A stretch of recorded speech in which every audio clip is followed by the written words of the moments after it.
지금부터 사랑과 기도로 만들어가는 생명 있는 방송 크리스천 헤럴드 방송을 시작합니다. 매일 새벽 4시, 매일 밤 11시 하루의 시작과 마무리를 함께하는 크리스천 헤럴드 방송은 크리스천 헤럴드 신문과 TV 그리고 가장 인기 있는 기독교 정보를 담고 있는 홈페이지 aktv1810.com과 함께 오늘도 성실하게 여러분 곁에 함께할 것입니다. 하나님께서 선물로 주신 오늘 하루를 크리스천 헤럴드 방송과 함께 소망으로 열면서 오늘도 하나님을 섬기며 영혼을 사랑하시는 복된 하루가 되시기 바랍니다.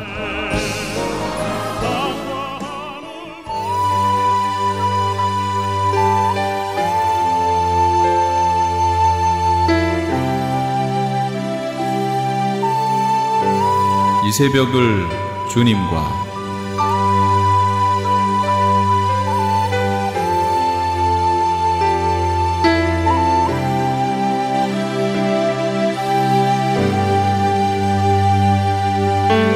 크리스천 헤럴드에서 보내드리는 이 새벽을 주님과 애청자 여러분, 밤새 평안하셨습니까?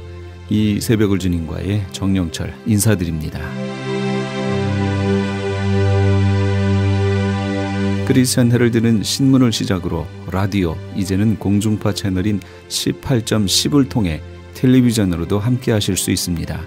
이 시간에 방송되는 모든 목사님들의 설교를 인터넷 웹사이트 aktv1810.com을 통해 다시 들으실 수 있습니다. 하루를 귀한 말씀과 찬양으로 함께 하시는 시간 되시기 바랍니다.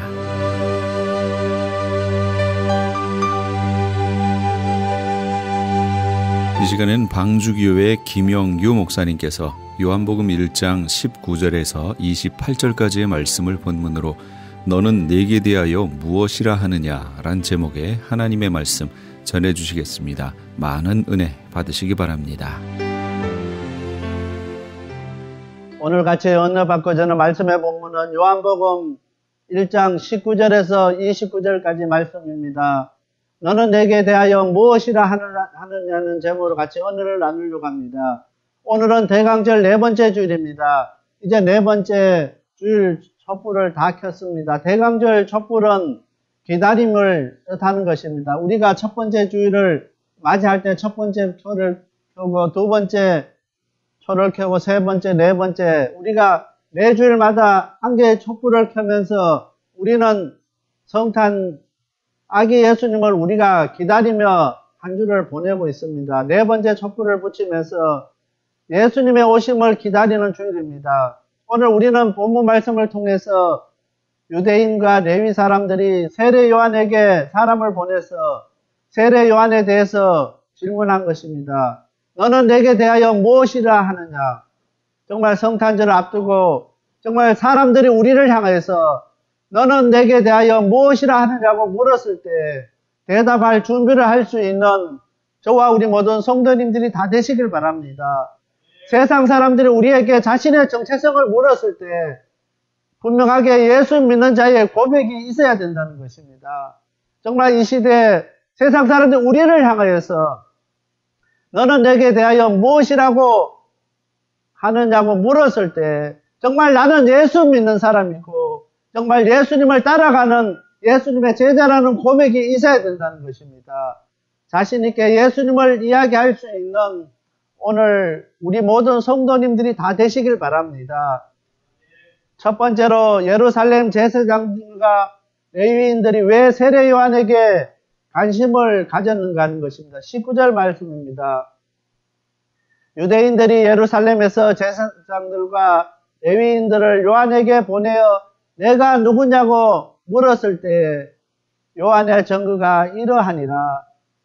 오늘 19절 말씀에 유대인들이 예루살렘에서 제사장들과 레위인들이 요한에게 사람을 보냈습니다. 제사장을 보내서 정말 당신이 누구냐고 물어보게 되는 것입니다. 왜 그렇게 제사장들과 레위 사람들이 세례 요한에게 관심을 가졌냐면은 세례 요한이 그때 당시에 광야에서 회개하라 천국이 가까웠다고 외쳤기 때문에 관심 가진 것 그것보다 또 제자들이 따르는 제자들이 많기 때문에 관심 가진 것보다는 세례 요한이 제사장의 아들이었습니다. 세례 요한은 제사장 사가랴스의 아들이었기 때문에 유대교에서는 제사장이 되는 유일한 자격은 혈통입니다.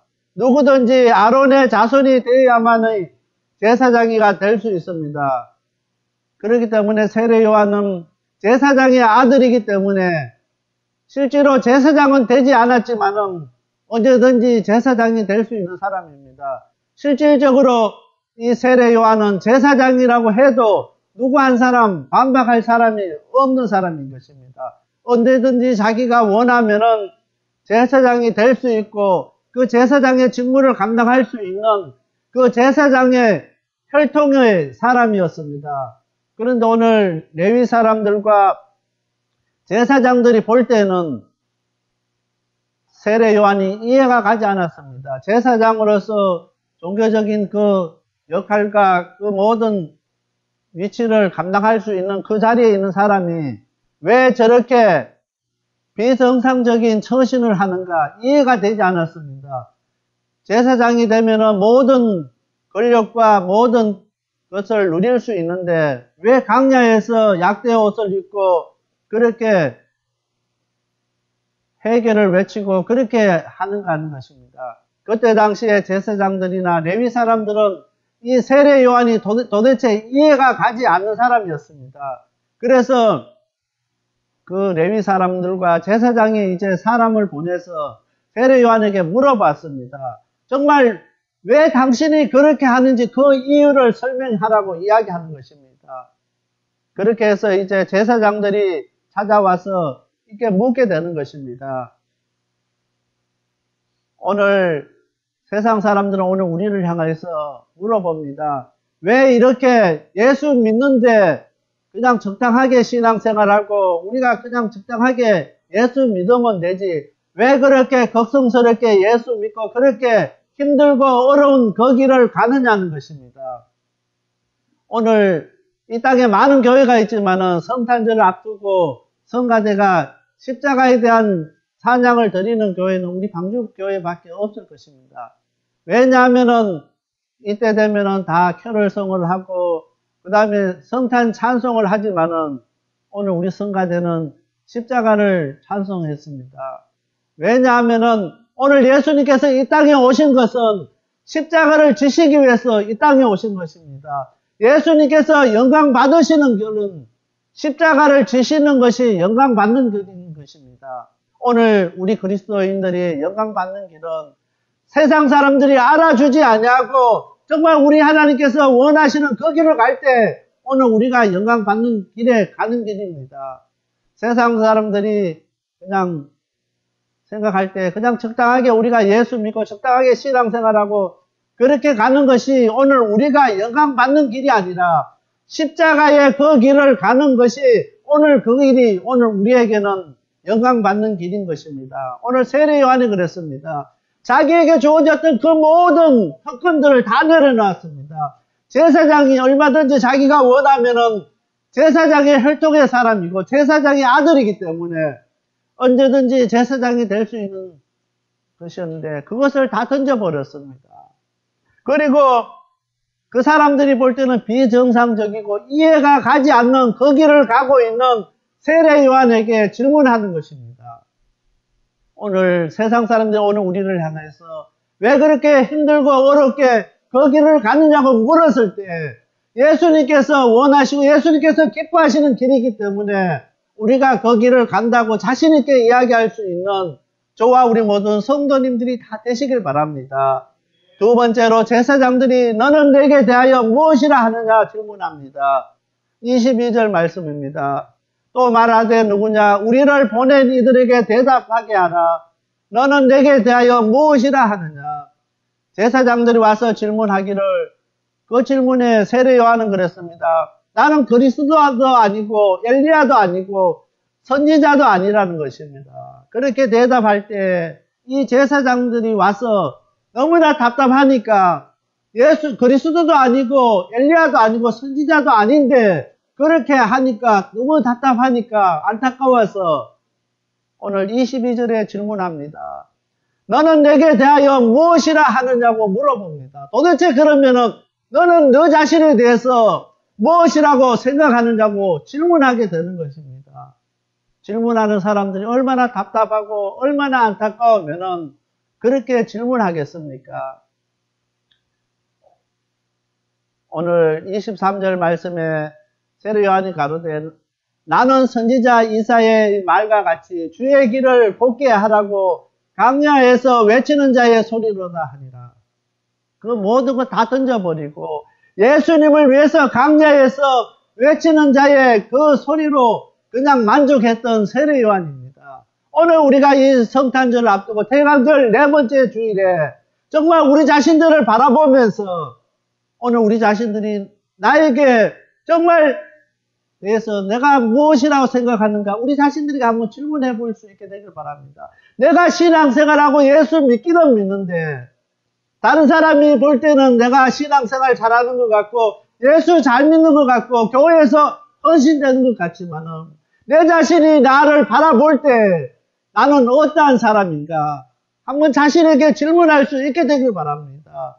오늘 제사장들이 와서 세례 요한에게 너무나 안타까워서 질문한 것처럼 오늘 우리들도 우리 자신들에게 한번 질문해 볼 수 있게 되길 바랍니다. 2016년도 성탄절을 앞두고 우리 한 사람 한 사람 우리 자신에게 너는 내게 대해서 무엇이라 하느냐고 한번 질문해 보며 답해 보시길 바랍니다. 이 질문 앞에서 정말 우리가 어떠한 사람이고 우리가 어떻게 신앙생활하고 우리가 어떻게 예수 믿었는지 우리 자신들 한번 되돌아볼 수 있게 되길 바랍니다. 세례 요한은 23절 말씀을 통해서 강야에서 외치는 자의 소리라고 이야기했습니다. 강야에서는 아무도 알아주는 사람이 없습니다. 아무도 그 사람의 그것을 유대인들은 귀를 기울이지 않았습니다. 세례 요한은 그렇지만 자신의 사명이 무엇인지를 분명하게 알고 있었습니다. 오늘 우리들도 이 질문 앞에서 정말 우리에게 맡겨진 그 사명이 무엇인지를 깨닫는 저와 우리 모든 성도님들이 다 되시길 바랍니다. 빌립보서 4장 5절 말씀입니다. 너희 간용을 모든 사람에게 알게 하라. 주께서 가까우시니라. 여기 간용은 너그럽게 받아들인 것입니다. 오늘 우리가 이제 주님이 오실 날이 점점 가까워져 가고 있습니다. 세상을 가슴에 품을 수 있는 저와 우리 모든 성도들이 다 되시길 바랍니다. 세례 요한은 강야에서 약대와 그렇게 강야에서 약대 옷을 입고 그렇게 생활하면서 그 모든 사람들을 가슴에 품었습니다. 그들에게 해결을 외치면서 그들을 위해서 기도했습니다. 오늘 우리들도 너희 간용을 모든 사람에게 알게 해라. 주께서 가까우시니라. 정말 우리 주님께서 오실 날이 점점 가까우고 있습니다. 오늘 우리가 너그럽게 세상을 받아들이고 용서하며 모든 사람을 품을 수 있는 오늘 저와 우리 모든 성도님들이 다 되시길 바랍니다. 정말 불쌍한 영혼들을 품고 그들을 위해서 기도할 수 있는 오늘 우리 모든 성도님들이 다 되시길 바랍니다. 예수 믿는 사람으로서 우리의 모습이 예수 믿는 사람의 모습이 나타나져야 된다는 것입니다. 예수 믿지 않는 사람들이 오늘 우리의 모습을 바라보면서 저 사람은 정말 예수 믿는 사람이라고 그렇게 이야기할 수 있어야 된다는 것입니다. 세 번째로 세례 요한은 철저하게 오시는 예수님을 준비했습니다. 26절 말씀입니다. 요한이 대답하되 나는 물로 세례를 주거니와 너희 가운데 너희가 알지 못하는 한 사람이 있었으니 바리새인의 관심은 세례 요한이 주는 세례에 대해서 관심을 가졌습니다. 그래서 질문하기를 그리스도도 아니고 엘리야도 아니고 선지자도 아닌데 너가 어떻게 해서 그러면 세례를 주느냐는 것입니다. 왜 바리새인들이 이 세례 주는 것에 관심을 갖느냐면은 이스라엘 백성들은 하나님의 택한 백성이기 때문에 세례를 받지 않습니다. 세례를 받는 사람은 누구냐면은 이방인들입니다. 이방인들이 개종해서 이제 올 때 세례를 받게 되는 것입니다. 그런데 오늘 세례 요한은 이방인들에게 세례를 주지 않았습니다. 유대인들에게 세례를 줬습니다. 그렇기 때문에 바리새인들이 그것을 지적하고 그것에 대해서 항상 시비를 거는 것입니다. 왜 세례를 받을 필요가 없는 유대인들이 세례 요한에게 와서 세례를 받느냐는 것입니다. 이것이 참으로 중요한 말씀입니다. 선택된 백성이라도 정결케 되지 아니하면 안 된다는 것입니다. 하나님의 택한 백성이라고 그것으로 만족하고 그것을 끝나버리면은 아무런 소용이 없다는 것입니다. 비록 하나님의 택한 백성이라 할지라도 오늘 우리가 정결케 되지 아니하면은, 우리가 깨끗이 되지 아니하면은 안 된다는 것을 세례 요한이 우리에게 말로 하지 아니하고 행동으로 보여주고 있게 되는 것입니다. 그래서 바리새인들이, 우리 유대인들은, 이스라엘 백성들은 하나님의 선택된 백성이기 때문에 세례를 받을 필요가 없는데 왜 너가 나서가지고 너가 그리스도도 아니고 엘리야도 아니고 선지자도 아니면서 왜 세례를 주느냐는 것입니다. 그것에 대해서 불만을 갖게 되는 것입니다. 그 질문에 세례 요한은 답하지 않았습니다. 그들에 대해서 반박하지 않았습니다. 너희들이 하나님 앞에 철저히 회개하지 않으면 망하기 때문에 그렇게 했다 하지 않았습니다. 답하지 아니하고 예수님에 대해서 이야기했습니다.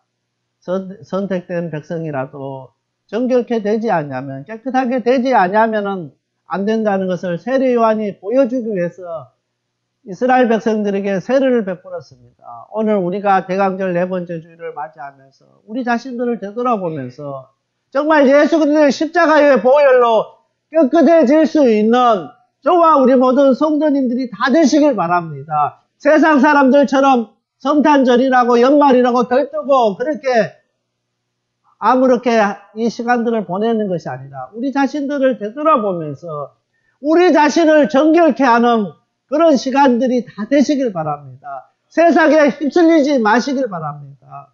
더욱더 우리가 예수님의 십자가를 생각하고 그 십자가의 보혈로 깨끗하게 되지는 저와 우리 모든 성도들이 다 되어야 되겠습니다. 세례 요한에게 몰려오는 그 사람들에게 세례를 주면서 정결케 되고 깨끗하게 되는 것을 이야기한 것을 우리가 기억해야 되겠습니다. 너희 가운데 알지 못하는 한 사람이 오시니 나는 그분의 신들매 풀기도 감당치 못하겠노라. 신들매 푸는 것은 노예 중에서 가장 하천한, 비천한 노예가 하는 것입니다. 노예에도 직급이 있습니다. 그 음식을 담당하는 사람이 있고, 손님을 맞이하는 사람이 있고, 이렇게 청소하는 사람들이 있고, 이 마지막에 이 손님이 오면은 신들매를 푸는 사람, 노예 중에서 가장 알아주지 않고 비천한 노예가 이 신들매를 감당하는 사람인 것입니다. 그런데 세례 요한이 고백하기를 나는 오실 그분의 노예가 되기도 부족하다는 것입니다. 신들매 풀기도 감당도 하지 못한다고 고백하는 것은 내가 정말 다시 오실 그 예수님의 노예가 되는 것조차도 자격이 없다고 고백합니다. 얼마나 겸손합니까? 얼마나 그 자신이 예수님을 위해서 자기 자신의 모든 것을 포기한 봉복이가 이 세례 요한인 것입니다. 오늘 우리가 생각할 때 예수님의 종이라고 우리가 얼마나 목을 세우고 얼마나 자랑합니까? 교회에서 맡겨준 그 직분인 얼마나 자랑합니까? 우리 교회는 해마다 이제 이때가 되면 우리가 운영위원회 선출하는데 서로가 안 하려고 합니다. 다른 교회 가면은 운영위원회 하려고 얼마나 로비하고 선거운동하고 대단합니다. 정말 그 운영위원회 위원장이나 위원들이 그 대단한 것이 아니라는 겁니다. 세례 요한이 고백하기를 나는 정말 예수님의 그 노비가 되는 것조차도 자격이 없다는 것입니다. 여러분 생각할 때 정말 노비가 되는데 무슨 자격이 필요합니까? 그렇지만 세례 요한은 고백하기를 나는 오신 그 예수님의 노비가 될 자격도 없는 사람이라고 철저하게 자기를 포기하고 자기를 낮추고 자기를 던진 사람인 것입니다. 오늘 우리가 이 세례 요한의 모습을 바라보면서 우리가 오시는 예수님을 우리가 어떠한 마음으로 어떠한 자세로 그분을 맞이하고 그분을 준비해야 될지 우리 자신들을 되돌아볼 수 있게 되길 바랍니다. 우리는 얼마만큼 자신을 포기하고 예수님을 드러내기 위해서 애쓰고 있습니까? 그럴 때마다 항상 이 세례 요한을 기억할 수 있게 되길 바랍니다. 세례 요한은 예수님의 종이 되는 것, 노비가 되는 것까지도 할 수 없다고 고백했습니다. 그 자격도 없다고 고백했습니다. 오늘 세례 요한이 이렇게 고백했다면 하물며 우리는 오죽하겠습니까? 이 시간에 예수님, 오늘 우리는 예수님의 노비가 될 자격도 없는 사람입니다. 정말 부족한 사람인 것입니다. 그렇게 고백하는 저와 우리 모든 성도님들이 다 되시길 바랍니다. 이 대강절 4번째 주일에 우리 예수님을 맞이하고 예수님을 경배할 준비하면서 정말 오늘 우리는 예수님의 그 노비가 될 자격도 없는 사람인 것을 고백하며 성탄에 예수님을 만나는 저와 우리 모든 성도님들이 다 되시길 바랍니다. 세상 사람들이 우리를 향해서 너는 내게 대하여 무엇이냐고 하는 그 질문에 정말 오늘 우리는 없고 우리 예수님만이 안에 거하신다고 고백하는 저와 우리 모든 성도님들이 다 되시길 바랍니다. 다 같이 기도드리겠습니다. 사랑의 하나님 아버지 감사합니다. 오늘 저에게 귀한 말씀 주신 하나님, 세례 요한은 제사장의 아들로서 제사장이 될 자격을 갖춘 사람이었지만은 다른 사람들이 볼 때는 비정상적이었지만은 오시는 그 예수님을 위해서 모든 것을 다 포기했습니다. 그래서 예수님을 위해서 노비가 될 자격도 없는 사람이라고 고백했습니다. 세례 요한의 모습을 바라보면서 오늘 우리들도 예수님을 위해서 우리가 노예가 될 자격도 없는 사람이라고 고백할 수 있는 저와 우리 모든 성도님들이 다 되게 하여 주옵소서. 우리가 예수님을 위해서 모든 걸 다 포기하고 던져버릴 수 있는 저희들 되게 하여 주옵소서. 이 시간에 저희들 예수님의 십자가의 보혈로 깨끗게 하시고 정결케 하시고 새롭게 하여 주시옵소서. 이 모든 말씀 예수님 이름으로 하여 간절히 기도드렸습니다. 아멘. 지금까지 생명을 살리고 자유케 하는 섬김이 있는 방주교회 김영규 목사님께서 하나님의 말씀 전해주셨습니다. 생명을 살리는 방주교회는 3735 휴스 애비뉴 로스앤젤레스에 위치하고 있습니다. 교회에 대한 좀 더 자세한 안내는 전화 213-663-3301 213지역 663-3301번으로 연락주시거나 홈페이지 arkofnoahchurch.org로 문의하시기 바랍니다. 시민권 신청, 부모님, 배우자, 자녀 영주권 신청, 취업이민, 종교이민, 학생비자, 신분 변경, 추방유예, 결혼, 공증. 인생이 달린 이 모든 일 어디에 맡겨야 할까요? 한인타운 연장자 센터의 모츠기관인 주눈사랑채 이민법률센터에 맡기세요. 21년 이민법 경력의 박창영 이민국 공인변호인이 성심을 다해 도와드립니다. 올림픽과 윌튼 323-735-7888 323-735-7888. 유태인이 만든 특수영양제 M3 들어보셨어요? 곡식의 눈, 과일씨, 껍질, 약초의 뿌리로 만든 특수영양제 M3. 혈압, 당뇨, 아토피, 천식, 비만 등 무슨 병이든 큰 효과를 주는 신비의 영양제 M3. 서울대학병원 7곳, 고려대학병원 2곳에 입점되어 더욱 믿을 수 있는 M3의 효능. 213-435-9600, 213-435-9600 M3. 정직한 마음으로 권해드립니다.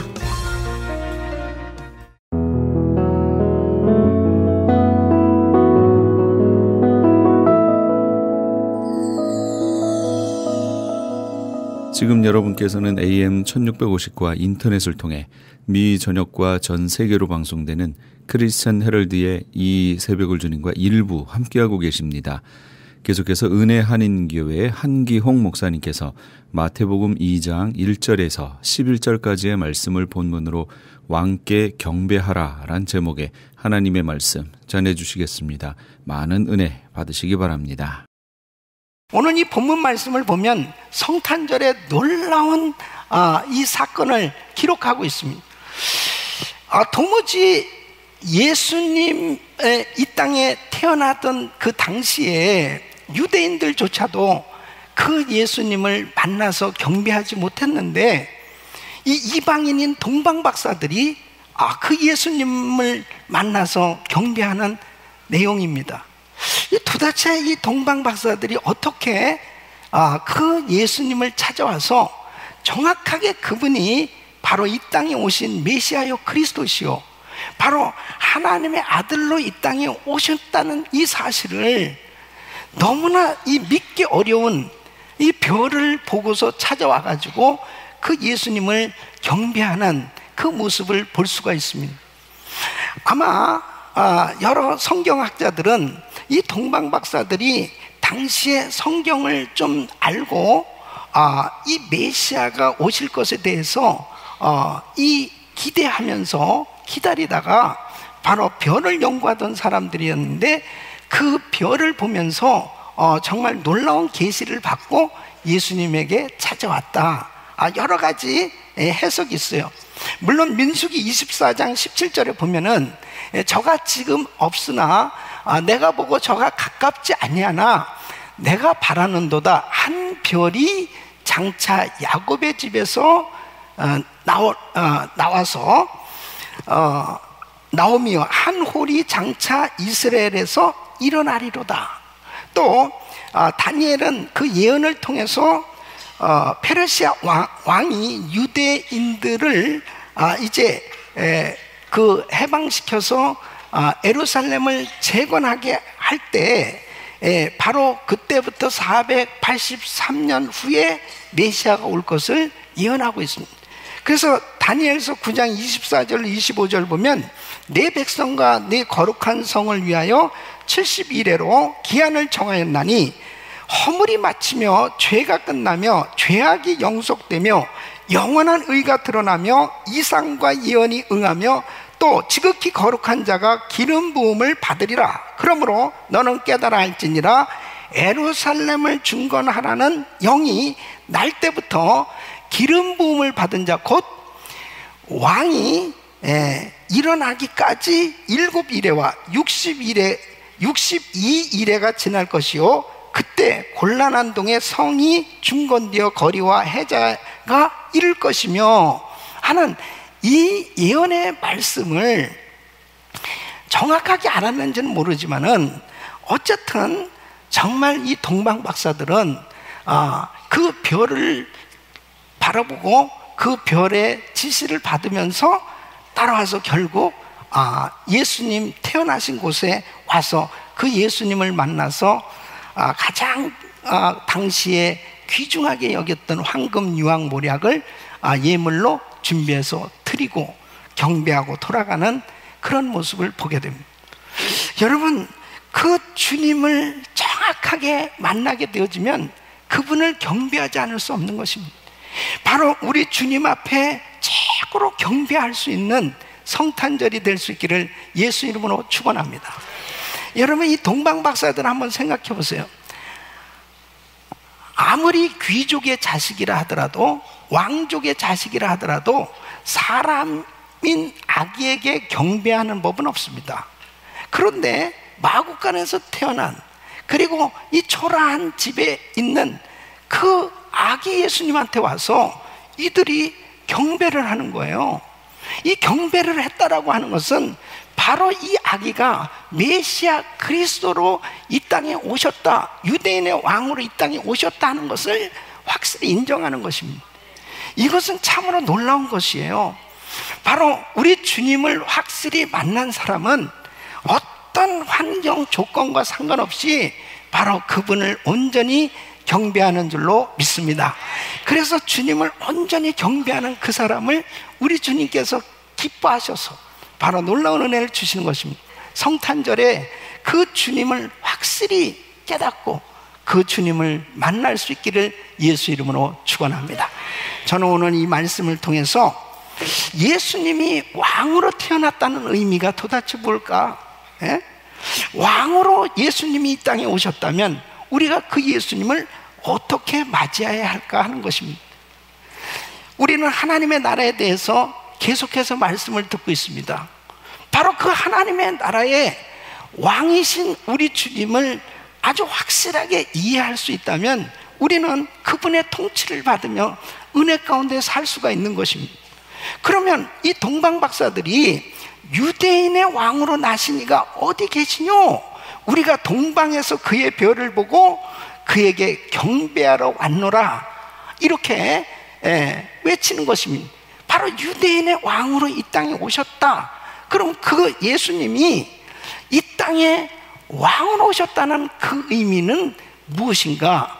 바로 오늘 이 말씀을 통해서 왕이신 예수님을 확실하게 만날 수 있기를 예수 이름으로 축원합니다. 첫째는 유대인으로 왕으로 오셨다는 것은 바로 이스라엘을 회복하실 왕이시다 하는 것입니다. 여러분, 예수님께서 바로 성경에 보면 하나님께서 다윗에게 이런 약속을 하셨어요. 사무엘하 7장 12절 13절 보면 내 수완이 차서 내 조상들과 함께 잘 때에 내가 내 몸에서 날 자식을 내 뒤에 세워 그 나라를 견고케 하리라. 저는 내 이름을 위하여 집을 건축할 것이요 나는 그 나라 위를 영원히 견고케 하리라 했습니다. 물론 바로 그 뒤에 날 자식 솔로몬을 통해서 성전 건축을 이루었지만 솔로몬이 영원히 나라를 다스리지 못했습니다. 솔로몬이 죽고 난 후에는 나라가 두동강이가 났어요. 그런데 여기에서 다윗을 통해서, 바로 다윗의 혈통을 통해서 이 위대한 하나님의 나라, 바로 그 나라를 영영히 세우시겠다 하는 것은 바로 영원히 다스릴 수 있는 분은 하나님 한 분밖에 안 계신 거예요. 바로 영원한 통치자는 예수 그리스도인 줄로 믿습니다. 그래서 마태복음 1장 1절에 보면 아브라함과 다윗의 자손 예수 그리스도의 세계다, 이렇게 바로 주님의 그 족보에 대해서 기록을 하고 있어요. 그래서 이 다윗의 가문 가운데 이제 28번째에 바로 예수님께서 태어나시게 된 것입니다. 이 육신의 혈통으로는 이 아브라함과 다윗의 그 혈통을 통해서 예수님이 이 땅에 오신 겁니다. 그 예언대로 이 세상에 오신 그 예수님은 바로 왕이시라는 거예요. 그래서 스가랴서 9장 9절에 보면 시온에 따라 크게 기뻐할지어다 예루살렘에 따라 즐거이 부를지어다 보라 내 왕이 내게 임하나니 그랬습니다. 또 마태복음 21장 5절 보면 시온의 딸에게 이르기를 내 왕이 내게 임하나니 그는 겸손하여. 그러니까 바로 예수님께서 이 땅에 오셨는데 왕으로 이 땅에 오실 것을 예언하셨고, 바로 그 예언된 대로 우리 예수님은 왕으로 이 땅에 오셨어요.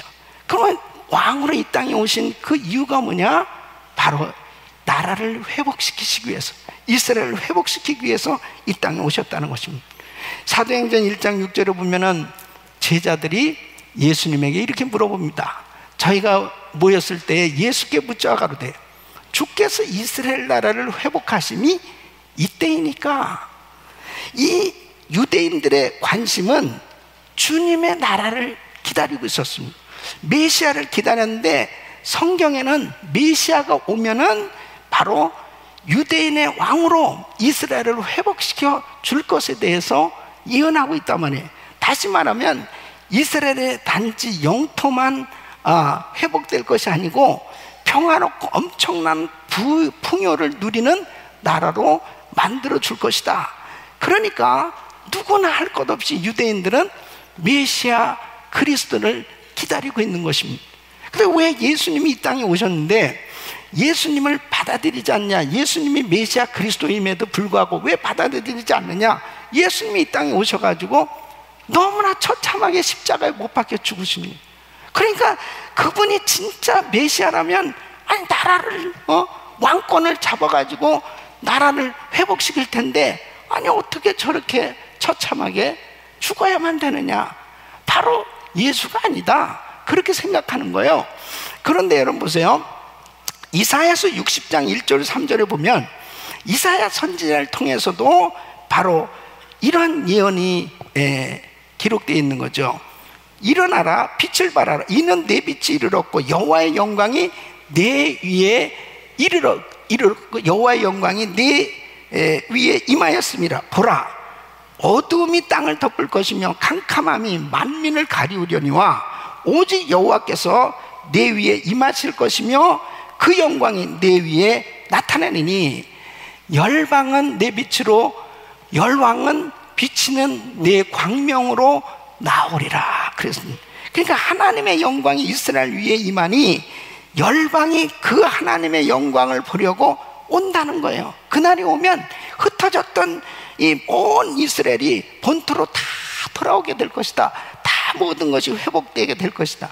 물론 고레스 왕이 칙령을 내려서 이제 바벨론의 포로로 잡혀있던 모든 유대인들을 해방시켜주고 이 예루살렘이 회복되어지는 그런 말씀입니다. 그러나 그 후에 여러분 어떻게 됐습니까? 결국 AD 70년의 디도 장군에 의해서 로마에 의해서 완전히 이스라엘은 망했습니다. 그들은 전 세계 디아스포라 다 흩어졌어요. 그렇게 1000년이 넘는 세월 가운데 유리방황했는데 1948년도에 이스라엘이 나라를 회복하게 되는 것을 볼 수 있어요. 이런 것은 정말 기적 같은 일이죠. 그런데 여러분, 중요한 것은 바로 뭐냐?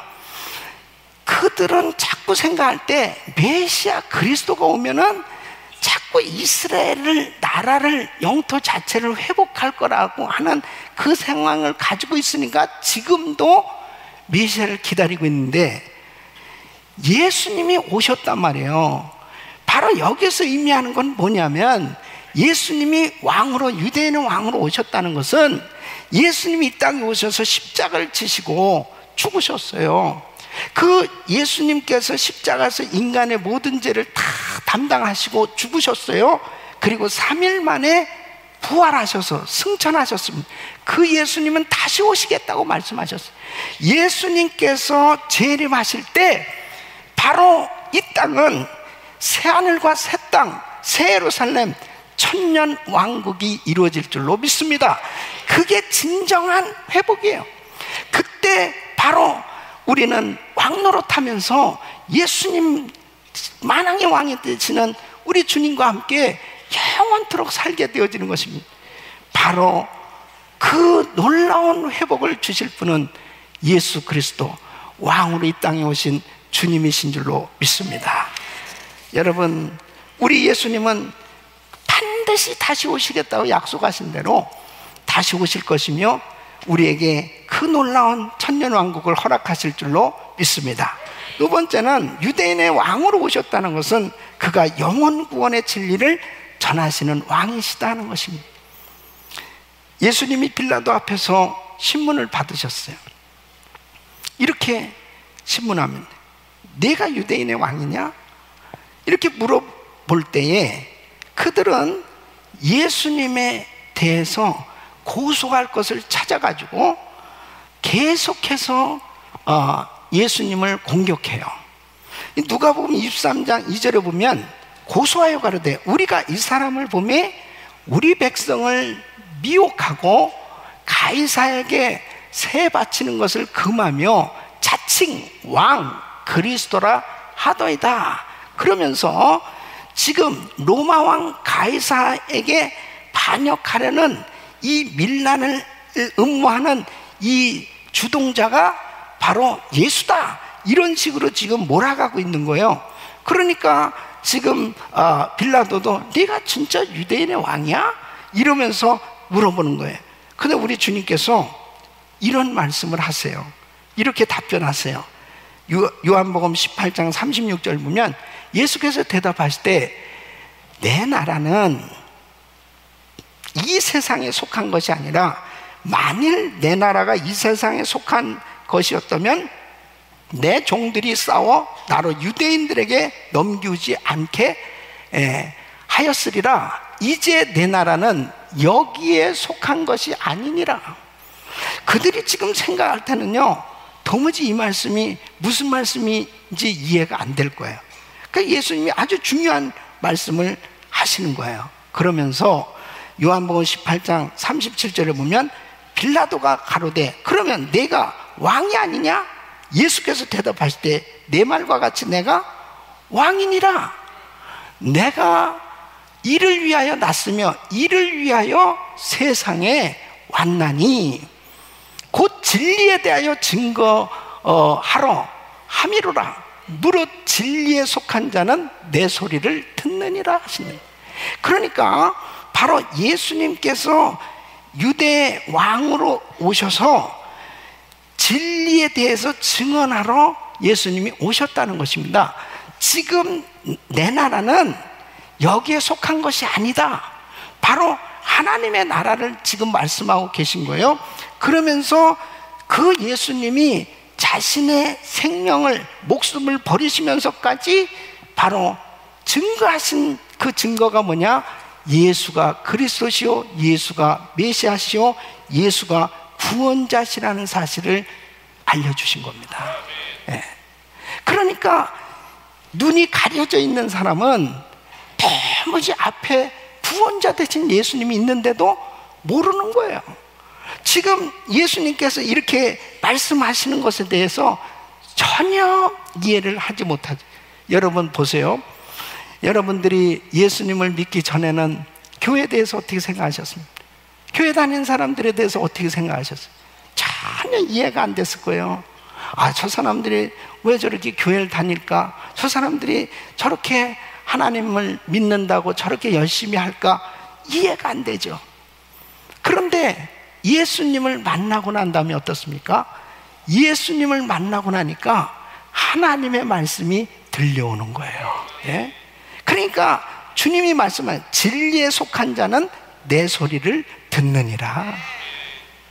교회가 귀하게 여겨지고 예수 믿는 사람들이 너무나 귀하게 보여지는 것입니다. 요한복음 5장 24절에 우리 주님은 이렇게 말씀하십니다. 굉장히 중요한 말씀을 하고 계세요. 내가 진실로 진실로 너희에게 이르노니 내 말을 듣고 또 나 보내시는 이를 믿는 자는 영생을 얻었고 심판에 이르지 아니하나니 사망에서 생명으로 옮겼느니라. 바로 예수님이 길이요 진리요 생명인 줄로 믿습니다. 그래서 그 주님을 만나는 그 순간에 영적으로 열려진 영원한 생명을 얻을 뿐 아니라 주님의 말씀이 들려오기 시작합니다. 이것이 참으로 놀라운 은혜인 것입니다. 여러분, 리 스트로벨이라는 분이 있어요. 이분이 예일대 법대 출신인데 아주 탁월한 언론인이었습니다. 확실한 불신자님, 아주 너무너무나 예수님에 대해서 부인하는 정도가 아니고 아주 확실하게 안 믿는 그런 불신자였단 말이에요. 그 부부가 같이 안 믿었었는데 어느 날 이 부인이 교회를 가게 됩니다. 그러면서 이 부인이 변화되는 모습을 느끼게 되는 거죠. 이 남편이 아이에 대해서, 자기에 대해서 너무나 태도가 완전히 달라진 거예요. 그걸 뭘로 설명할 수 없는데 자기 부인이 점차적으로 확실히 그 주님을 믿는 그 믿음의 강도가 점점 커지기 시작하는 거죠. 그러면서 이 부인이 이 남편을 위해서 정말 불신자인 아주 똑똑한 사람이죠. 근데 이 남편이 너무 확실히 안 믿으니까 이런 기도를 했답니다. 하나님, 남편의 심장은 돌덩이 같이 아주 딱딱한, 도저히 깰 수 없는 그런 돌덩이처럼 완악합니다. 당신이, 하나님이 저보다 그를 더 사랑하신 줄 저는 압니다. 하나님, 바로 우리 남편에게 새로운 심장을 주시고 새 영을 주셔서 바로 하나님을 잘 섬길 수 있게 해달라고, 이 일은 주님만이 하실 수 있습니다 하면서 계속 기도를 했대요. 근데 어느 날 이 남편이 정말 이렇게 아주 완고한 사람인데 교회를 가고 싶은 생각이 든 거예요. 그래서 부인하고 같이 교회를 가게 됐는데, 여러분 이게 교회를 나올 수 있다는 게 은혜입니다. 이렇게 교회에 나와서 말씀을 듣는 가운데 예수님을 믿게 됐다는 거죠. 그래서 이분이 예수님을 믿으면서 정말 놀라운 변화가 일어난 거예요. 자기가 전혀 믿어지지도 않았고, 그리고 다 부정적으로 생각했던 것들이 하나씩 하나씩 다 풀려지기 시작합니다. 여러분, 내가 예수를 믿기 전에는 내가 아무리 이 많은 지식을 가지고 있어도 그 지식으로 예수님을 이해할 수 없습니다. 그러나 예수님을 믿고 성령이 임하면 이해되고 믿어지는 역사가 일어나는 거예요.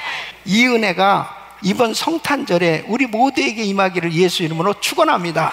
그럴 때 바로 동방 박사들이 어떻게 이렇게 초라한 아기 예수한테 경배를 할 수 있겠냐 이거예요. 예? 어떻게 박사들이 이렇게 초라한 집에 있는 아기에게 황금과 유황과 모략을 드리면서까지 경배할 수 있겠냐고. 이걸 뭘로 설명이 되겠습니까? 이걸 어떻게 이해시킬 수 있겠습니까? 바로 진리 되신 주님을 만날 때 이 은혜가 임하는 줄로 믿습니다. 세 번째는, 유대인은 왕으로 오셨다는 것은 예수님은 장차 온 세계를 다스릴 왕이시다 하는 것을 의미하는 것입니다. 예수님께서 부활 승천하신 후에 만유의 주로 우리 주님은 세워지셨어요. 여러분, 사도행전 2장 34절 36절 보면, 다윗은 하늘에 올라가지 못하였으나 친히 말하여가는, 주께서 내 주에게 말씀하시기를 내가 내 원수로 발등상 되게 하시기까지는 너는 내 우편에 앉았으라 하셨도다 하였으니, 그런즉 이스라엘 온 집이 정녕 알지니 너희가 십자가에 못 박은 이 예수를 하나님이 주와 그리스도가 되게 하셨느니라 하니. 여러분, 우리 예수님께서 이제 모든 원수들을 멸하시고 그 원수가 주님 앞에 완전히 굴복하고, 그리고 우리 예수님이 온 세상을 다스리실 왕으로 세워질 것을 말씀하고 있어요. 그런데 이 예언이 어떻게 성취돼요? 예수 그리스도, 이 복음이 온 땅에 전파될 때 모든 민족이 예수 그리스도를 영접하는 그 순간에 바로 그 예수님을 왕으로 완전히 모시고 바로 그분을 경배하게 되는 것을 통해서 이 역사는 이루어져 가고 있는 겁니다. 여러분 보십시오. 예수님을 영접하면 왕이신 주님을 경배하지 않을 수 없어요. 어떤 사람도, 어떤 신분에 있는 사람도 예수 그리스도는 진정한 만왕의 왕이시다 라는 사실을 인정하고 그분을 섬기게 되는 거예요. 이것이 바로 예수 믿는 하나님의 사람들이 신앙생활하는 모습인 줄로 믿습니다. 그래서 마태복음 28장 18절로 20절 보면 우리 한번 다 같이 읽겠습니다. 시작. 예수께서 나와 일러 가라사대 하늘과 땅의 모든 권세를 내게 주셨으니 그러므로 너희는 가서 모든 족속으로 제자를 삼아 아버지와 아들과 성령의 이름으로 세례를 주고 내가 너에게 분부한 모든 것을 가르쳐 지키게 하라. 볼지어다 내가 세상 끝날까지 너희와 항상 함께 있으리라 하시니라. 아멘. 그래서 복음이 전파되는 곳마다 이제 온 열방이 주께 돌아와 주를 경배하는 이러한 역사가 계속 일어나게 되는 것입니다. 그래서 전 세계는 지금 주님을 영접하는 사람마다 바로 그 주님께 경배하고 그리고 그분의 통치를 받는 그런 은혜 가운데 살게 되는 것입니다. 우리 사랑하는 성도 여러분, 정말 주님의 통치를 받으며 사는 것이 가장 행복한 겁니다. 바로 그분의 다스리심을 받을 수 있는 사람, 그 사람이 진짜 신앙생활 하는 거예요. 나의 삶이 바로 그분에게 모두 다 맡겨지고 드려지고 그리고 우리 주님의 다스리심을 받으며 살 수 있는 사람이 가장 행복한 것입니다. 바로 우리 주님 앞에 예수가 그리스도시요 예수가 나의 주님이시요, 바로 그 주님을 찬양하고 영광 돌리는 그런 신앙생활을 할 수 있다면 그 사람은 진정한 주님의 은혜 가운데 살고 있는 줄로 믿습니다. 우리 사랑하는 성도 여러분, 크리스마스가 되면 사람들이 나름대로 기뻐하면서 즐거운 시간을 가져요. 그런데 정말 내 마음에 우리 예수님을 왕으로 모시고 그분을 진정으로 경배하고 있는지 한번 생각해 보세요. 어떻게 이 동방박사들이 그 먼 거리를 마다하지 않고 그렇게 별을 보면서 찾아와서 그 아기 예수님 앞에 최상의 예배를 드릴 수 있었을까? 이것은 하나님의 전적인 은혜인 것입니다. 여러분, 우리가 하나님 앞에 오늘 성가제를 하면서 정말 여러분 마음 중심에 왕이신 그 주님을 완전히 높여드릴 수 있을 때 우리 주님이 기뻐 받아 주실 줄로 믿습니다. 이제 다음 주일 우리는 성탄주일로 드립니다. 이 성탄절에 정말 진정으로 이 동방박사들처럼 우리도 바로 그분을 진정으로 경배할 수 있때 왕으로 바로 이 땅에 오신 그분을 온전히 높여드릴 수 있는 그러한 하나님이 기뻐 받으시는 예배를 드리기를 원하는데요, 우리 모든 성도님들의 마음 가운데 바로 왕으로 오신 예수님, 그분이 내 마음에 좌정하시고 그분이 내 마음을 다스려 주시고 나의 삶 가운데 오직 우리 주님만이 영광을 받으시는 그런 아름다운 신앙으로 성탄절을 맞이하시기를 예수 이름으로 축원합니다. 여러분의 그 심령 속에 왕이신 예수님, 아무 조건 없이 가장 귀한 것으로 우리 주님을 경배했던 동방박사들처럼 바로 우리 영혼이 예수님 때문에 행복하고 예수님 때문에 마음껏 찬양할 수 있다면 우리 주님이 얼마나 기뻐 받으시겠습니까? 사랑하는 성도님들 마음속에 성탄의 즐거움과 행복이 충만할 수 있기를 예수 이름으로 축원합니다. 지금까지 은혜 한인교회 한기홍 목사님께서 하나님의 말씀 전해주셨습니다. 은혜 한인교회는 1645 웨스트 발렌시아 드라이브 플러튼에 위치하고 있습니다. 신앙상담이나 교회에 대해서 좀 더 자세히 알기 원하시는 분은 전화 714-446-6200 714지역 446-6200 은혜 한인교회로 연락주시면 친절히 안내해드립니다.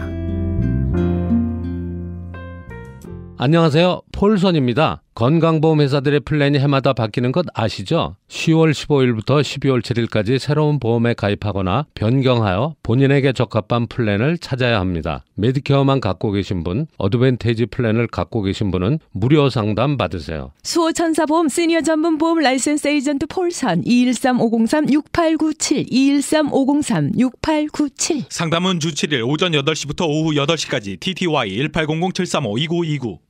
아니, 당신 미장원 다녀왔어? 헤어스타일이 확 바뀌었네. 홈쇼핑월드 차홍 고데기로 마술을 부렸지. 홈쇼핑월드 차홍 고데기? 차홍 허니앤비 샴푸로 머리 감으면서 차홍 헤어두피 마사지를 쓰면 머릿결이 너무너무 부드러워지고 한 움큼씩 빠지던 머리카락도 눈에 띄게 덜 빠져. 차홍 고데기 너무 좋아. 그럼 그 웨이브 머리도? 당연하죠. 3, 4분이면 이렇게 풍성한 웨이브 머리를 만들 수 있다고요. 너무 이쁘다. 어디서 샀어? 홈쇼핑월드. 가격 만족, 품질 만족, 행복한 쇼핑. 활가와 웨스턴 홈쇼핑 월드. 자연이 좋다, 생약이 좋다. 자연한방 생약연구소. 웃고 왔던 공진단이 울고 간다는 자연한방 생약연구소의 황제보양단 런칭 대잔치. 퀴즈 나갑니다. 다음 중 황제보양단에 들어가지 않는 것은 1번 산삼 홍삼청, 2번 녹용, 3번 발효 사향, 4번 배추. 정답을 아시는 분은 지금 전화하세요. 12월 한 달 내내 매일 선착순 5분께 황제보양단 1환을 선물로 드립니다. 지금 전화하세요. 올림픽과 놀턴 자연한방 생약연구소 323-931-8949. 건강 칼럼. 안녕하세요. 건강 칼럼 42번째 시간입니다. 1975년 빌 게이츠와 함께 마이크로소프트사를 창립하여 135억 달러, 그러니까 약 16조 원의 많은 재산을 가지고 있는 앨런이라는 사람이 지금 현재 림프종이라는 암에 걸려서 투병 중이라고 합니다. 나이가 57세입니다. 림프종이란 백혈병 같은 혈액암 중 하나인데, 혈액병은 골수에서 시작하는 혈액질환인 반면에 림프종은 백혈구를 이루는 것 중 하나인 림프구가 악성으로 변한 종양을 말합니다. 발생 가능 부위를 살펴보면 목, 겨드랑이, 사타구니, 뱃속, 가슴속, 골수, 비장 등 신체 어디에서든지 발생이 가능합니다. 일단 종양이 발생하면 그 치료 방법으로 항암 화학요법을 시행합니다만, 전 미국 대통령 부인 제클린 케네디 오나시스가 화학요법으로 치료를 받다가 며칠 만에 죽은 것을 보아서도 화학요법은 방법이 아닌 것 같습니다. 항암제 치료는 우리 몸을 외부의 세균으로부터 지켜주는 백혈구를 파괴시키기 때문에 약이 되어야 할 치료 방법이 독이 되는 경우가 많습니다. 치료 비용도 10분간의 주사비가 약 2만 불인데 낳기만 한다면 비싼 비용을 지불해 볼만도 합니다만 그렇지 못한 경우가 대부분입니다. 화학적인 방법보다는 차가 버섯 치료 방법이 있는데 항암 치료에는 이 방법이 더 효과적이라고 말할 수 있습니다. 모든 항암 치료의 문제점은 정상세포를 대책 없이 마구 파괴하면서 정작 암세포에게는 충격을 거의 주지 않거나 전혀 먹히지 않는다는 것입니다. 현대의학으로는 암을 고치기 어렵고 암은 환자 스스로가 현명해야 고칠 수 있는 것 같습니다. 자, 그럼 어떻게 하면 림프종 암과 각종의 암을 예방하고 치유할 수 있는지를 말씀드리겠습니다. 우리가 생명보험에 가입할 때 보험회사에서 혈액 검사를 요구합니다. 피 검사의 상태를 통하여 질병과 암에 걸렸는지를 알 수 있기 때문입니다. 약간 뒤집어서 생각해 본다면 피가 깨끗하면 질병에도 걸리지 않고 예방 또한 가능하다는 이야기가 됩니다. 그렇습니다. 혈액만 깨끗하다면 각종 질병으로부터 자유로워질 수 있습니다. 저는 여기서 무슨 병에 걸렸든지 큰 효과를 줄 수 있는 신비한 기적의 영양제 M3, 유태인 특수 영양제 M3를 소개해 드립니다. 꼭 한 번쯤은 만나보시기를 권해 드립니다. 무료 건강 상담과 기적의 영양제 M3에 관한 문의는 213-435-9600번 213-435-9600입니다. 감사합니다.